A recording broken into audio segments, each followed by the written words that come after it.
দিনাজপুরের বোচাগঞ্জে প্রথমবারের মতো আধুনিক ও আন্তর্জাতিক মানসম্পন্ন উত্তম কৃষি চর্চা পদ্ধতিতে বিষমুক্ত আম চাষ শুরু হয়েছে। উপজেলা কৃষি সম্প্রসারণ অধিদপ্তরের cluster demonstration for standard of fruits প্রকল্পের আওতায় এ চাষাবাদ শুরু হয়েছে, যা স্থানীয় কৃষিখাতে এক নতুন দিগন্তের সূচনা করেছে। উপজেলার আটগাঁও ইউনিয়নের সত্যমানডাঙ্গি দৌলা ব্লকের কৃষক সাগরচন্দ্র দেব 1 একর জমিতে ব্যানানা ম্যাঙ্গো জাতের আম গাছ রোপণ করে এই প্রযুক্তি নির্ভর বিষমুক্ত আম চাষ শুরু করেছেন। বাগানে ব্যবহার করা হয়েছে ফেরামন ফাঁদ, হলুদ আঠালো ফাঁদ, ফল ব্যাগিং, নিরাপদ বালাইনাশক এবং পুরো বাগান ঘেরা হয়েছে নেটিংয়ের মাধ্যমে।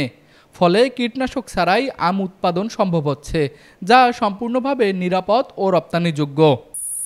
আমি আম চাষি, বিগত প্রায় 5 বছর ধরে আমি আম চাষ করতেছি। এ যাবত আমি ফুড ব্যাগিং কোনোদিন করি নাই, এবারেই প্রথম করতেছি।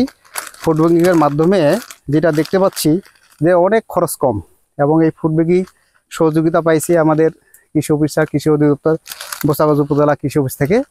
তাতে আমি খুবই খুশি এবং আরও অনেক সহযোগিতা পাচ্ছি। উত্তরাঞ্চলের স্বনামধন্য nursing college Rangpur community nursing college শিক্ষাবর্ষ 2024 ও 2025-এর জন্য 3টি বিশেষ কোর্সে ভর্তি চলছে। ভর্তির জন্য যোগাযোগ করুন www.rcncbd.com অথবা কল করুন 01708907294। Rangpur community nursing college. বিষ পাইছি, বালাইনাশক পাইছি এবং নেট পাইছি। এগুলার হেল্পে আমি অনেক দূর আগাই যেতে পারবো। হ্যাঁ, ছাদের পরামর্শে আমি প্রতিনিয়ত সম্পূর্ণ জিনিস করতেছি, এতে আশা করি আমি লাভবান হব।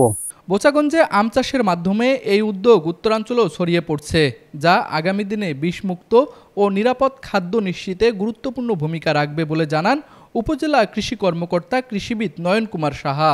Programme on agricultural and rural transformation for nutrition, entrepreneurship and resilience in Bangladesh 2024-25 অর্থবছরে এই প্রকল্পের আওতায় cluster demonstration of standard of foods এই প্রোগ্রামের আওতায় আমরা এসেছি।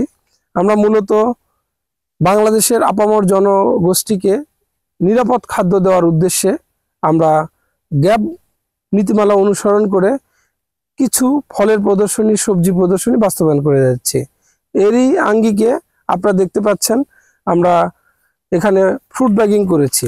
একটা নির্দিষ্ট বয়স পর্যন্ত কেমিক্যাল জৈব বালাইনাশক ব্যবহার করার পরে আমরা ফলের যখন একটা নির্দিষ্ট আকার আকৃতি এসেছে, আমরা তখনই কিন্তু ব্যাগিং প্রযুক্তিতে গিয়েছি। আপনারা জানেন ব্যাগিং প্রযুক্তিটা হচ্ছে নিরাপদ একটা প্রযুক্তি। এখানে আমরা দেখতে পাচ্ছি যে পিছনে একটু কাটার মতো আছে, যদি কোনো কারণে বৃষ্টির পানি বা কোনো কিছু হয় তাহলে কিন্তু সেটা ঝরে পড়ে যাওয়ার সুযোগ আছে। এবং এটার বড় বৈশিষ্ট্যটা হচ্ছে ফলে কোনো প্রকারের কোনো দাগ বা কোনো প্রকারের স্পট থাকে না। আমরা বিশ্ববাজারে এই স্পটবিহীন এবং অত্যন্ত সুন্দর আকর্ষণীয় এই ব্যানানা ম্যাঙ্গোটা খুবই সমাদৃত। এই কারণে আমরা প্রতিনিয়ত চেষ্টা করে যাচ্ছি কিভাবে আমরা একটা নিরাপদ খাদ্য উৎপাদন করতে পারি, সবজি উৎপাদনের পাশাপাশি ফল উৎপাদন করতে পারি, সেই চেষ্টাগুলো চালিয়ে যাচ্ছি।